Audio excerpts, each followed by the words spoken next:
Cześć, dzisiaj będzie krótko, bo aż mi słów brakuje na to, co się dzieje. 19 stycznia dodałem film o MDMA, który był początkiem nowej serii wiedzy o narkotykach. Przyznam, że pracowałem nad tym filmem bardzo długo, wszystkie informacje chciałem bardzo dokładnie sprawdzić i byłem bardzo zadowolony z efektu. Uważam, że to był mój najlepszy film, dokładnie taki, jaki chciałem zawsze tworzyć na tym kanale. W jeden wieczór obejrzeliście go ponad 10 000 razy, zostawiliście 1685 łapek w górę, 7 w dół i napisaliście setki komentarzy. Pojawiam się i znikam, taka rola magika, przy tym trwam, jestem. Byłem w wielkim szoku, gdy następnego dnia rano zobaczyłem, że mój film został usunięty. Ja dostałem kolejne ostrzeżenie i tym samym zablokowano mi możliwość dodawania filmów na YouTube'a przez 2 tygodnie. Pomyślałem, sztuczna inteligencja może nie jest idealna i nie jest w stanie odczytać kontekstu tego filmu, więc złożę odwołanie, jeżeli zobaczy to człowiek, to na pewno przywróci ten film. Dlatego jeszcze większym zaskoczeniem było dla mnie to, że dosłownie po 30 minutach moje odwołanie zostało odrzucone. Ci z Was, którzy nie widzieli filmu, mogą go obejrzeć na CDA, Vimeo czy DTube. Linki znajdziecie oczywiście w opisie filmu. Napiszcie w komentarzach proszę, czy Waszym zdaniem ten film łamie jakiekolwiek wytyczne, bo ja kompletnie nie rozumiem, jak film, który prezentuje jedynie naukowe fakty, ma charakter edukacyjny i został przygotowany zgodnie z zasadą redukcji szkód, mógł zostać sklasyfikowany przez YouTube jako treści szkodliwe lub niebezpieczne. Warto w tym miejscu wspomnieć słowa profesora Vetulaniego, które znalazłem na profilu Społecznej Inicjatywy Narkopolityki i pozwólcie, że przeczytam.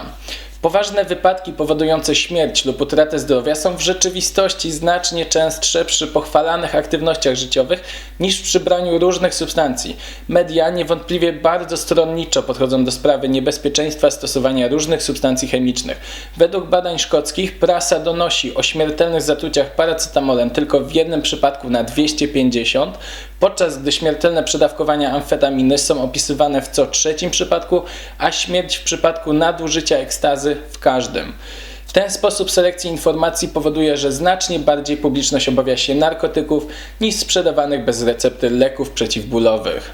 Kojarzycie zapewne klasyczną kampanię skupioną na redukcji szkód, jaką jest Piłeś nie jedź, która nie potępia użytkownika alkoholu, a jedynie próbuje wyeliminować niebezpieczne zjawisko, jakim jest jazda pod wpływem.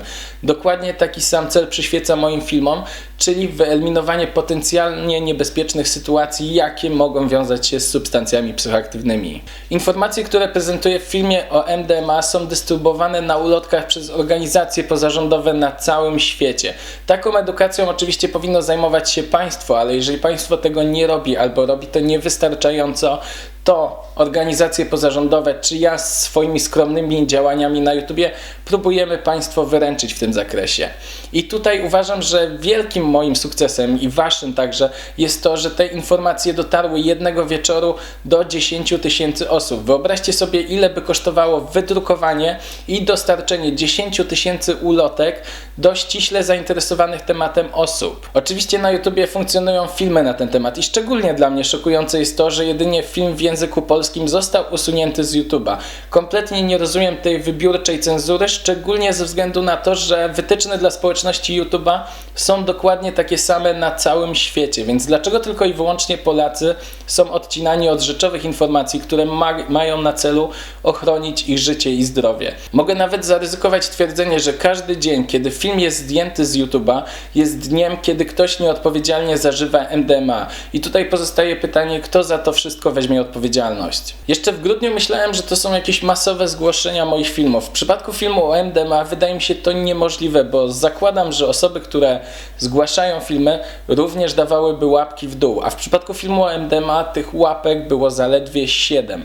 Wydaje mi się więc, że to są po prostu pojedyncze zgłoszenia i czy w ogóle sprawiedliwym jest to, że zgłoszenia dosłownie od kilku osób blokują dostęp do rzeczowych informacji dziesiątkom tysięcy innych. Uważam, że został popełniony bardzo szkodliwy błąd i cały czas walczę, angażując różne strony o przywrócenie tego filmu. Z YouTube'a dostaję odpowiedzi, że sprawa jest cały czas analizowana i przyznam, że przez to wszystko też miewam trochę gorsze dni, ale tutaj oczywiście nie martwcie się, nie odpuszczę tego, bo bardzo wierzę, że to co robię jest dobre i słuszne i bardzo potrzebne. Przeciwności się pojawiają, ale wynikają one z tego, że po prostu nie wszyscy rozumieją, czym jest redukcja szkód i wolność słowa. Muszę po prostu uzbroić się w cierpliwość i na spokojnie, powoli tłumaczyć, aż zrozumieją. Tymczasem zapraszam Was serdecznie do zasubskrybowania mojego czeskiego kanału oraz do nowo powstałego kanału Mestosław, na którym także czasem będę zamieszczał filmy i będzie, myślę, że też dobrym miejscem, gdzie będziemy mogli się odnaleźć, gdyby z innymi były problemy. Tradycyjnie dziękuję bardzo serdecznie wszystkim wspierającym mnie na Tip and Donation, jesteście mega. No i oczywiście, bo nie miałem okazji nagrać tego ze względu na bana, dziękuję bardzo serdecznie za 53 000 subskrypcji. W tym momencie kanał jest na 980 miejscu w Polsce, a w kategorii edukacja na 40. I to wszystko dzięki Wam. Dziękuję jeszcze raz serdecznie, jesteście mega. Trzymajcie mocno kciuki, żeby wszystko się dobrze ułożyło i żeby film wrócił na YouTube'a. Widzimy się wkrótce, trzymajcie się, cześć!